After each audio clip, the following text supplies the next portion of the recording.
So this is Gothic Kingdom 52. Last video I talked about a bit about bells and clock towers. You have a fascination with clock and bell towers and church bells and clock chimes and shit like that. When I was younger, I got to go on the inside of a clock tower. I thought that was pretty cool. You've all heard of Big Ben, right? At the Clock Tower of London. Well, they actually do videos on YouTube, or you can actually go in and see the inside of Big Ben. You can actually take a tour of Big Ben, but you have to have special permission. You can't be like handicapped or scared of heights, and then you have to have headphones on in case you're like when you're at the top of Big Ben, in case the bells go off. I believe there are, last time I checked, 237 steps, no escalators, no elevators, so you climb all that, all up a Big Ben. This particular video, making sure Big Ben strikes on time, this guy talks about how it's done. One video I saw was they have like a little magnet pendulum with coins on it. They take one coin off, it goes a little slower or a little faster. Or they put one on, it goes a little slower, a little faster, etc., etc. Let's check this video out and see how he does it. It's about 3 minutes and 30 seconds. I got plenty of time for that. Keeping Big Ben striking on time. Another one of the clock makers at Palace of Westminster. Not only do we come up here 3 times a week to wind it, 3 times a week we have to do a time check. And what we have to do, we have to phone up and speak to the clock, take an accurate reading on the stopwatch. It's really cool that like this shit works. Technology evolves to be able to keep Big Ben running efficiently. It's calling someone.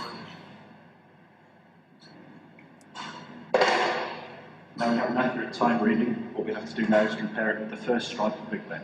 Now they're on the super top of Big Ben, like in the room they made the call in has Big Ben's old clock system. I think I might replace it, repair it during World War I or II. I'm not sure, but we wanted just a smidge. And at 32 seconds, you can see there's some gears on the bottom, and there's some gears on the top. I don't know if that's the actual gear system or not, but anyway, let's see what else he's got to say. Now let's compare it with the first strike of Big Ben. First strike. Now he's going up the stairs with this other bloke. They have to have headphones on because when Big Ben strikes, they can lose their hearing.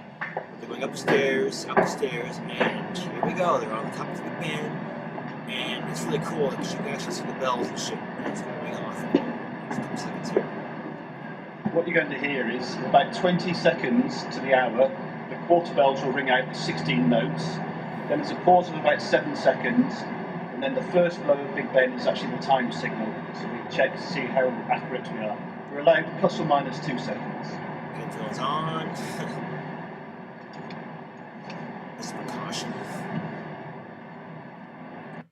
And at 1 minute and 16 seconds, you see the start of the bells begin to ring. Ring away, Big Ben, ring away.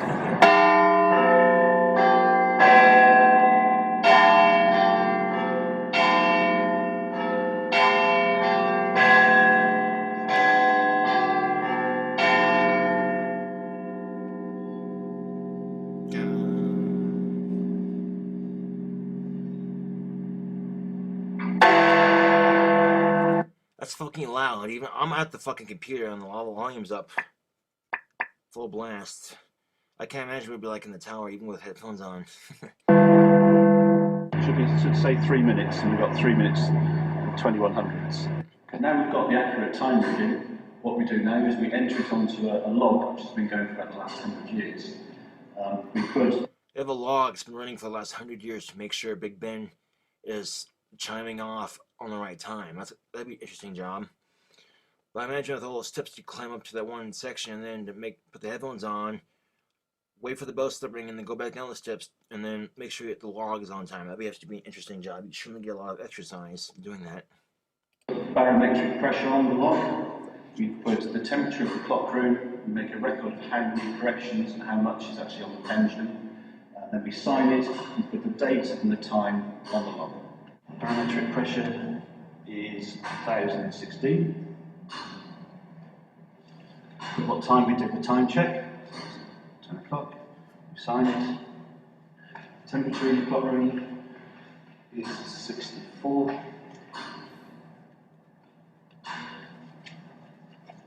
We've got 9 pennies on the record. Carry that over.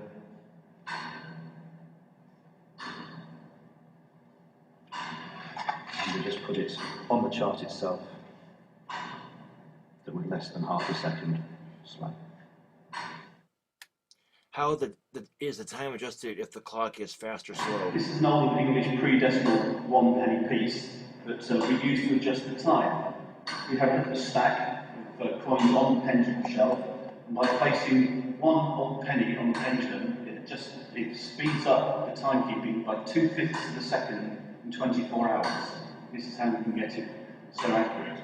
So if I place one on, 24 hours time will be 2/5 of a second faster. Take one off, 2/5 of a second slower. That's basically what I said. And check out this video. It's called "Making Sure Big Ben Strikes on Time." So it's like I was saying, is yeah.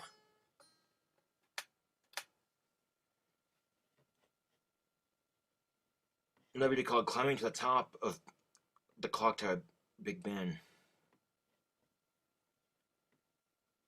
Climbing to the top of the clock tower. See them? There's Big Ben. Here they go. Up the stairs. They're about to.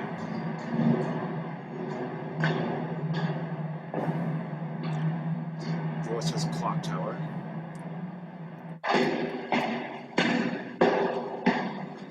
And it's sped up, of course. Up the stairs. That's a lot of fucking stairs.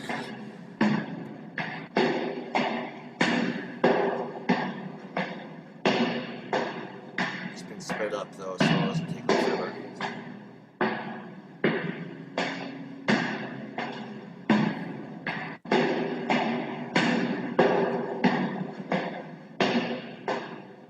It's be a shitload of exercise when you walk up all the stairs. Now they're at the resting point where you can view stuff like the clock gears.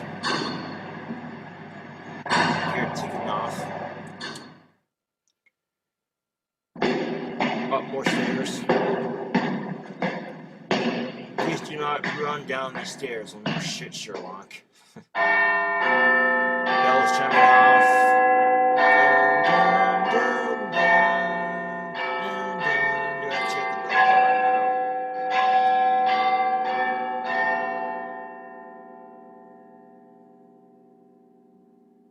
Oh, you see the inside of the bell? No. Dun.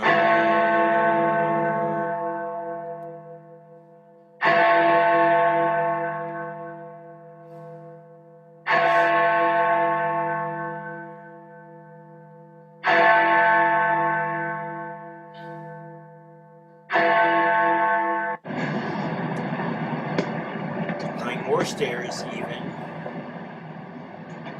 Little bridge. Some of the stairs. I don't know where they're at right now. And holy shit, they're at the tippy top of the Big Ben, at the very top. Wow. Cool shit.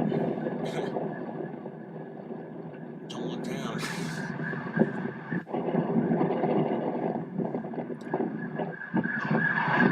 It's amazing that Big Ben stood the test of time through World War I and II and stuff. It's a big part of English history. And I'm looking down. Yeah, cool shit. Oh, I don't got much time left. The next video will be on bell towers. As the time of my video says 8 and 50 seconds, 51, 52, so. I don't know if you can understand what he was saying in the video, but it's basically a bit of how Big Ben works. Because I first saw an article that said these two pranksters stuck into Big Ben in 1970 something, and they fucked with the time and made it speed up really fast.